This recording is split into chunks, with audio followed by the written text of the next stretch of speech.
ठीक है के राय सर, सॉफ्टवेयर का इस्तेमाल करिए, वोट गायब कर दीजिए। 6018 वोट का एक एक एग्जांपल उन्होंने दिया। उन्होंने कहा कि ये कोई फाइनल आंकड़ा नहीं है, ये तो सिर्फ अभी वो शुरुआती आंकड़ा है जो जितना प्रत्यक्ष दिखाई दे रहा है। यानी ये खेल बहुत बड़ा हो सकता है। और शास्त्र में है कि भाई एक ही सॉफ्टवेयर का आप इस्तेमाल करिए, उसी का इस्तेमाल करके आप डिलीट भी कर दे रहे हैं, जोड़ भी दे रहे हैं, जैसे जहां चाह रहे हैं वैसे मैनिपुलेट कर ले रहे हैं। अब सवाल ये उठता है कि आखिर ये सारी चीजें चुनाव आयोग को करने की जरूरत क्यों पड़ती है? चुनाव आयोग को इससे क्या मतलब कि देश में सरकार किसकी बन रही किसकी नहीं बन रही? अरे भाई तुम चुनाव कराओ, साफ सुथरा चुनाव कराओ, जनता अपने अधिकार का उपयोग करेगी, जिसको वोट देगी वो सत्ता में आएगा।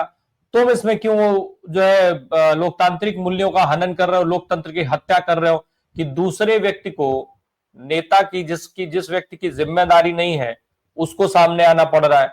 एक साथ में और चीज है जो मैंने अभी पूछा उम सैनी सर से भी कि अब इसके आगे का रास्ता क्या होगा। जो चुनाव आयोग, जिस चुनाव आयोग की बात करें या सुप्रीम कोर्ट की बात करें, भाई चुनाव आयोग तो खुल के बैटिंग कर चुका।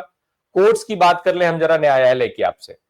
सर जो न्यायालय ये कहती है कि अडानी के खिलाफ आप देश में नहीं बोल सकते हैं, जो न्यायालय ये कहती है कि रिलायंस जियो फाउंडेशन का जो वंतारा है उसके अगेंस्ट अब कोई केस नहीं कर सकता है, जो अदालतें ये कहती हो कि वंतारा में 18 दिन में पूरी एसआईटी जांच करके रिपोर्ट लगा देती है, टेकअप हो जाता है और फैसला आ जाता है, उन अदालतों से साथ ही उसी वंतारा पर, उस वंतारा के ऑर्डर में ये लिखा जाए कि आप जिस पर चाहें उस पर जो है मानहानि दर्ज कर सकते हैं, ऐसी अदालतों से उम्मीद की जाए कि राहुल गांधी के खुलासे से क्या वो सुमोटो ले लेंगे?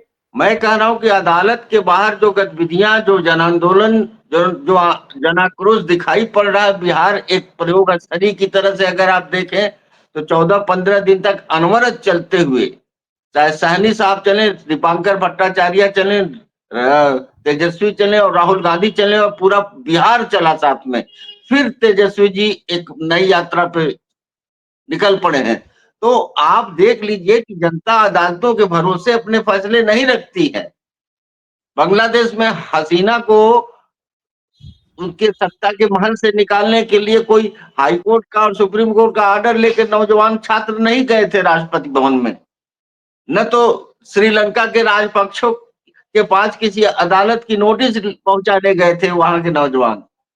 और नेपाल में तो आपने देखा ही, भारत के साथ खूबसूरती है कि भारत में डेमोक्रेसी का, भारत में महात्मा गांधी जैसे लोग पैदा हुए जो जिन्होंने ये बताया कि सत्याग्रह और अहिंसा और सिविल नाफरमानी के जरिए समाज को बदलने का प्रयास भी करना चाहिए।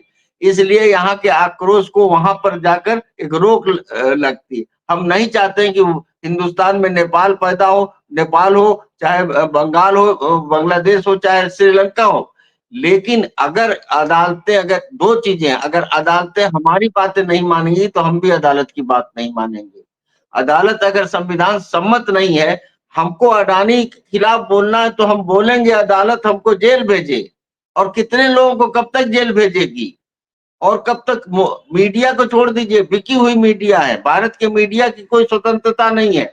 आप जैसे कुछ एक चैनल हैं जो इतना जोखिम उठाकर सच बोलने का साहस कर रहे हैं, लेकिन अदालत के बाहर जो घटित हो रहा है वो अदालत को प्रभावित करेगा। हमने देखा 10 जुलाई से लेकर अब तक सर हम लोग सुप्रीम को भी कोर्ट नोटिस आई है, हमारी वीडियो पर भी नोटिस आई है, हमारी वीडियो डिलीट करने के लिए जो है वो बाध्य किया जा रहा है। आप ये लोग परिस्थिति है।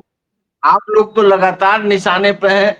आनंद वर्धन जी और आपके साथियों ने जिस जिस तरीके से बंतारा को कवर किया, जिस तरह से वो जो महात्मा है जो जहां जो लड़कियों को निर्वस्त्र करके साधना करवाता था, जिस बहादुरी से आप लोगों ने दी, तो आप वो उसमें तो आप लोग बहुत बड़ा जोखिम अपने पूरे अपने चैनल को ही आप लोग दांव पर लगा के ये काम कर रहे हैं। लेकिन ऐसा नहीं कि सत्ता हमेशा डराती है, सत्ता डरती भी है और ये इतना सच बोलने वालों को छूने में भी परहेज करती है।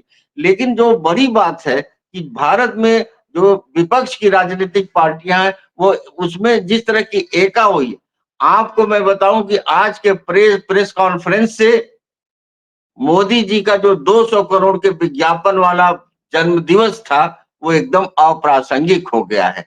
मोदी जी चाह रहे थे कि 75 जो अमृत वर्ष है इनके, उसके जरिए ये एक कोई महामानव की तरह अवतरित होते हुए पुरुष की तरह अलौकिक आभा वाले व्यक्ति की तरह सलाहकार पुरुष बनकर भारत की राजनीति में दिखेंगे।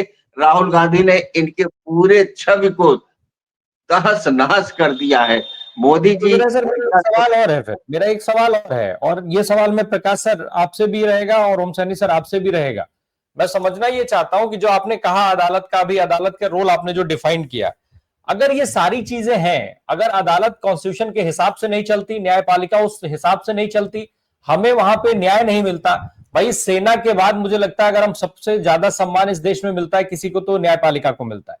फिर उस सम्मान की जरूरत क्या है, और फिर ये हमारे टैक्स के पैसे से सारी जो सिस्टम को मैनेज किया जाता है उस सिस्टम की जरूरत क्या है, फिर क्या ही क्यों हम ये लोड उठाएं, क्योंकि एक बड़ा हिस्सा अगर देश के खर्च से कम होगा तो टैक्सेस भी कम होंगे, तो नहीं क्या देखिए, जरूरत है हमें। मैं तो मानता हूं कि सेना से भी ज्यादा न्यायपालिका को सम्मान मिलना चाहिए।